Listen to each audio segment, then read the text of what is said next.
এলাকাতে একটা বেশ্যা মেয়ে ছিল, বদমাশ মহিলা। যেই মেয়েটা তার কাজ হলো দেহ ব্যবসা করে কিছু টাকা ইনকাম করবে। একদিন তার ওই মেয়েটার পেটে বাচ্চা হয়ে গেছে কোনো ক্রমে, তার বিয়ে হয়নি। বিয়ে না হওয়া ছাড়াই, বাপ ছাড়াই একটা আপনার কিনা পরপুরুষের সঙ্গে আপনার জেনা করে পেটে বাচ্চা হয়েছে। এবার ওই আপনার কিনা মেয়েটা, ওই পাগলে আপনার বেশ্যালয় মেয়েটা, পতিতালয়ের মেয়েটা কি করবে? কে আমার স্বামী হবে? লোক তো আমাকে ঠাট্টা করে মারবে, মেরে দিবে। এই জন্য তিনি একটা পথ টানলেন। কি পথ? বলছে উমুক জুনার নাম দিয়ে দেব। গ্রামের লোক আসলো, আসার পর বলছে বল এই ছেলের বাপকে বল, কে তোর সঙ্গে কাজ করেছে বল, এর বাপকে বল। তখন মেয়েটা কোন রাস্তা কুল না পেয়ে নাম তো দিল ওই আপনার আল্লাহওয়ালা জুরাইজের নাম ফেললো, বলে দিল ওই জুরাইজের সঙ্গে কাজ হয়েছে, ওরই এটা বাচ্চা। মায়ের দুয়া আল্লাহ কবুল করে নিল। বাচ্চা যখন হয়ে গেছে, এবার যখন বাচ্চা হয়ে গেছে, দুনিয়ার লোক তো লাঠি নিয়ে হাঁটলো, সবে কত আল্লাহওয়ালা দেখেছে। এদিকে কুকাম করে দিয়েছে, হ্যাঁ, এদিকে কুকাম করে ওখানে আল্লাহওয়ালা আল্লাহগিরি দেখেছে। ও চল ধরে সব একবার দিল, ওর ছোট্ট খুপড়ি ঘরকে ভেঙে ধরে ওর কলার ধরে মারলো সাই করে। এবার মারাবার বলছি, কি ব্যাপার তোমরা আমাকে মারলে? আমি তো কোনো অপরাধ করি নাই। তুমি আপনি মেয়েটার সঙ্গে তুমি আবিচার করেছো, পেটে বাচ্চা হয়েছে।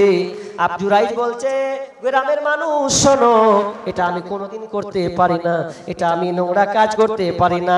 মেয়ে যে বলছে তুমি নোংরা কাজ করেছো, সাক্ষী তো আছে। তখন তিনি বলছে তাহলে কি করা যায়? তখন মেয়ে যখন বাচ্চাটা পৃথিবীতে এসেছে, ওই বাচ্চাটাকে জুরাইজ কথা বলতে লাগলো, বাচ্চাটাকে নিয়ে আসা হলো। দিয়ে আবার ওই বাচ্চাকে বলছে, এই বাচ্চা বল বল বল বল, কে তোর বাপ? কে তোর বাপ বল, তুই লোকের সামনে বল।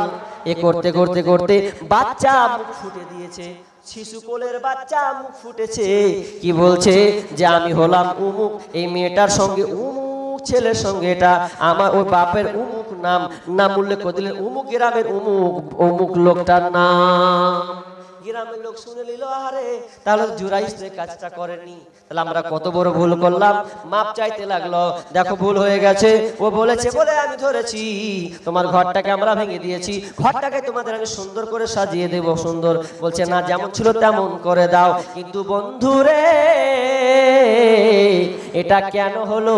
মায়ের বদদুয়া লেগেছে, আর ছাড়া কিছুই নয়। মা বলেছিল বেশ্যামের সঙ্গে মোলাকাত সাক্ষাৎ না হওয়া পর্যন্ত যেন আমার সন্তান না মারা যায়, আর মায়ের বদদুয়ার কারণে এই হালাত হয়েছে। তাহলে বাপ মা কত বড় নেয়ামত। বাপ মায়ের সঙ্গে কোনোদিন খারাপ ব্যবহার করবেন না, সাবধান, স্যালেন্ডার হন। বাপ মা আপনার সঙ্গে খারাপ ব্যবহার করছে, শান্ত থাকুন, আল্লাহর কাছে দোয়া করুন। মানুষ আছে, বলুন যে এরকম সমস্যা হচ্ছে, বাপ মাকে বুঝাবেন, কিন্তু আপনি শাসন করতে পারবেন না। শাসন করার অধিকার আপনার নেই, তবে আপনি মা বাপকে বুঝাবেন, এতটুকুই আপনার অধিকার।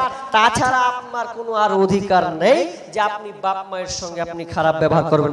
কিন্তু আজকে দেখা যাচ্ছে যে বিয়ের পর আজকে ছেলেরা বাপ মাকে বাদ দিয়ে সংসারকে ভিন্ন করে তারা বাকি জীবনটাকে দেখছে, বাপ মাকে আর প্রাধান্য দেয় না, তারা আর বাপ মাকে নিয়ে চিন্তা করে না। এই জন্য আজকে সমাজে এই ক্যান্সারটা হচ্ছে। অনুরোধ থাকবে, আমি প্রায় শেষের দিকে আসতে চলেছি, দু একটা পয়েন্ট বলি। এক নম্বর, আপনি শিরিক করবেন না। দ্বিতীয় নম্বর হচ্ছে, বাপ মায়ের সঙ্গে কোনোদিন খারাপ আচরণ করবেন না। বিবির পাল্লাই পড়ে খবরদার বাপ মাকে আপনি হারিয়ে দিয়েন না, কারণ মেয়েরা এমনই একটা জিনিস, ওরা কাজকে নয় ছয় করে দেয়। আপনি বীর পুরুষের মতন পরিচয় না দিয়ে আপনি আপনার স্ত্রীর মতন কাজ করছেন কেন? স্ত্রী পরামর্শ দিতে পারে, আপনি নিতে পারেন, কিন্তু স্ত্রী এমন পরামর্শ নেবেন যেটা আপনার ব্রেনে খাটে, ওটা বাদ দিয়ে আপনি স্ত্রীটা অ্যালাউ করবেন, তা কিন্তু হবে না। যদি অ্যালাউ করেন তাহলে আপনার সংসার ছয় নয় হবে, এতে কোনো সন্দেহ নাই।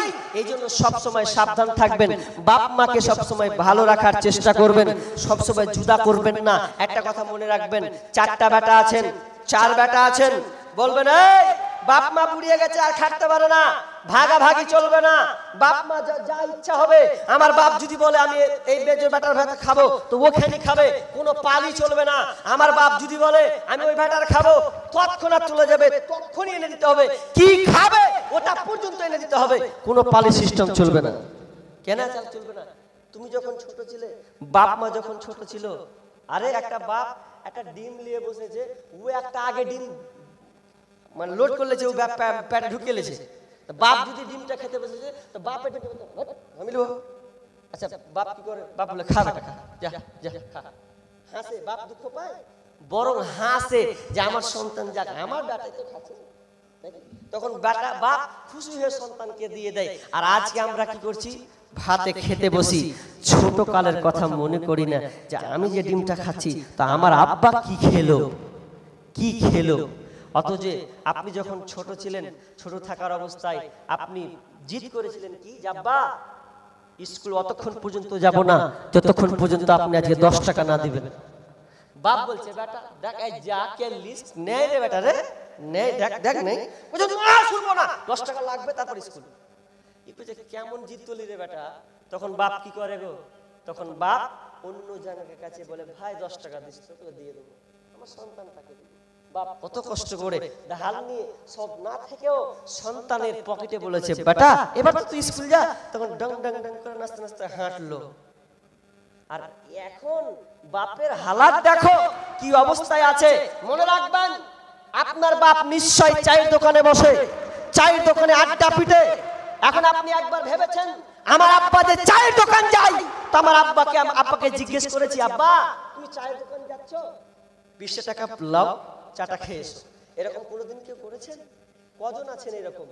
কজন আছেন যে আব্বাকে জিজ্ঞাসা আব্বা তুমি চায়ের দোকান যাচ্ছ, আব্বা ওখানে বসবে না, 20 টাকা লাও তুমি চা খেয়ে আবার বাড়ি চলে এসো। এটা তো আমরা কোনোদিন করি না। আফসোস লাগে কি আজকে বর্তমান চলছে, বাপ মাকে নিপীড়ন নির্যাতন করছেন। শেষে আমি একটা কথা বলি, এই কথাটা শেষের দিকে এই জন্য বলি যে শুনেন, গার্জেনকে বলবো সন্তানকে আগে সুন্দর করে ইসলাম লালন পালন করুন। কেমন লালন পালন করবেন? লালন পালনটা হচ্ছে যদি আপনি মনে করেন যে আমার সন্তান আমার কথা মতন চলুক, তাহলে আপনাকে প্রথমে কাজ পদক্ষেপ নিতে হবে। কি পদক্ষেপ? যে ছোট হতে গেলেই আপনি ওকে ইসলামী শরীয়তের শিক্ষা কিছুটা দেন। আমি মৌলবি হতে বলবো না, আলেম হতে বলবো না, বুখারী হতে বলবো না, আজহারি হতে বলবো না। আপনি আংশিক কিছুটা আপনি ইসলামের বাপের ব্যাপারে, মায়ের ব্যাপারে, সমাজ গ্রাম এগুলো ব্যাপারে ইসলামের শরীয়তে কিছু জ্ঞান দেন, তাহলে আপনি পড়বেন। এখন বড় হয়ে গেছে, অনেক সময় মসজিদে গিয়ে অনেক মা কইছে মৌলবি সাহেব, মৌলবিজি বলছে কি আর বেটা লাগে একটু ফুক দেন না। যে কি ফুক দিব? হ্যাঁ আর বেটা কথা শুনে না, যে একটু ঝাড় ফুক গলা দেন না, আর বেটা যদি কথা শুনে। আচ্ছা বড় হয়ে আবার ঝাড় ফুক মেরে কথা শুনবে? শুনবে না তো। ভুলটা আমরা করেছি। কি করতে হতো যখন ছোট? একটা উদাহরণ দিচ্ছি আপনাকে। কাদা, ছোটবেলায় কাদা খেলেননি? ঘাপা চুকায় খেলেছেন? করেননি? কত খেলেছেন? তো খেলতেন আর ভাঙতেন, ফের পুতুল করলেন, ফের হাড়ি করলেন, খায়ে চুলা করছেন, কত ছোটবেলায় খেলেছেন। আচ্ছা এবার যদি ওই কাদাটাকে করে যদি আপনি সুন্দর করে টালি করলেন বা ইট করলেন কিংবা আপনি কলস করলেন, কলসি করলেন, এটা যদি পুড়িয়ে দেন, পুড়িয়ে দেওয়ার পর যদি বলেন যে এবার আমি কি করব, হাড়ি করব, হবে? হবে? পুড়িয়ে দিলে হবে গো? হবে না। কখন হবে? হাড়ি করলেন পুরানি কাঁচা আছে, এবার ভেঙে দিয়ে আমি এবার কলসি করব, হবে কি হবে না? হবে। এখন বেটা বড় হয়ে গেছে, পুরা হাতটা একটা লেগে গেছে, ওকে আবার লালন মানুষ করতে যাবে, ঘুরিয়ে আপনাকে মানুষ করবে। তুই আপনার দাদা, ছোট থেকে আপনাকে লালন পালন করতে হবে বাপ, তাহলে আপনার সন্তান জেদ দিয়ে ঘুরাবেন সেদ দিয়ে ঘুরবে, জেদ দিয়ে ঘুরাবেন সেদ দিয়ে ঘুরবে। কিন্তু আফসোস লাগে। এবার আমি শেষের দিকে চলে এলাম। শেষের কথা কি, যে খবরদার স্ত্রীর পাল্লায় পড়ে জীবনকে টসনস করবেন না। বাপ মাকে দেখুন আজকালকার কি হচ্ছে, দুই একটা গাজাল বলে আমি, কারণ আমাকে টাইম দিয়েছিল, আমি টাইমের উপরে বক্তব্যটা সেটিং করেছিলাম। এবার যদি আমাকে বলা হয় যে আবার আপনি আধ ঘন্টা বাড়ান, তাহলে এটা অযৌক্তিক কথা হবে। কারণ বিষয় একটা বিষয় করে কথা বলতে গেলে যদি বলতো আড়াই ঘন্টা চালান তাহলে সিরিয়াল বাই সিরিয়াল যেত। এবার যখন বললো যে না আপনি 12টা তাহলে কষ্টকর হয়ে যাবে, আর মানুষজন বসে আছে। এবার আমি দু একটা গাজাল বলে আজকের আলোচনা শেষাংশে করব। আমাকে আবদার করেছে কমিটিরা যে গাড়িতে আসার সময় বলেন যে অন্তত দুটো একটা গাজালগুলো বলবেন যেগুলো আপনার মিলিয়ন মিলিয়ন ভিউ আছে, ওগুলো দু একটা বলবেন। তার মধ্যে কে কে শুনবেন হাত তুলেন তো। সবাই শুনবেন? কিছু লোক শুনবে, কিছু লোক শুনবে না, নাকি? তাহলে সবাই শুনবে? কই শুনবে বললে? কিছু লোক শুনবে বলে, কিছু লোক কইছে অন্য কিছু শুনবে হয়তো। আচ্ছা, আবার হাত সবাই শুনবেন কি? সাপোর্ট পেলে বলবো তো। সবাই যখন শুনবেন তো একটা গাজাল বলবো মেয়েদের ব্যাপারে, মেয়েদের ব্যাপারে। আর আপনাদের যে সমাজে এই যে সুদ চলছে, সুদের উপরে একটা সঙ্গীত আছে, তো ওটা বলবো। দুটা বলে এটা অন্তত সান্ত্বনা পুরস্কার নেন। এবং শেষে বলবো ওটা যে যতটুকু আলোচনা হলো খালি শুনে মূল্যায়ন করলে হবে না, এটা বাস্তবায়ন করতে হবে, পরিবারে লাগাতে হবে। খালি আলোচনা শুনলাম, বক্তা নিয়ে চলে এলাম, ব্যাস হাওয়াই লাড্ডু, তাহলে কিন্তু হবে না। তো কি আজকে দেখবেন, আমি বলেছিলাম এবিসি নিউজ, যে এবিসি নিউজ বলে যে প্রতি বছর সন্তান হত্যা করা হয় প্রায় 5 লাখ। কতটি বললাম? 5 লাখ শিশুকে হত্যা করা হয় প্রতি বছর। এবার বেশি হতে পারে, কমবে না। তো কেন জানেন? তার দুইটা কারণ।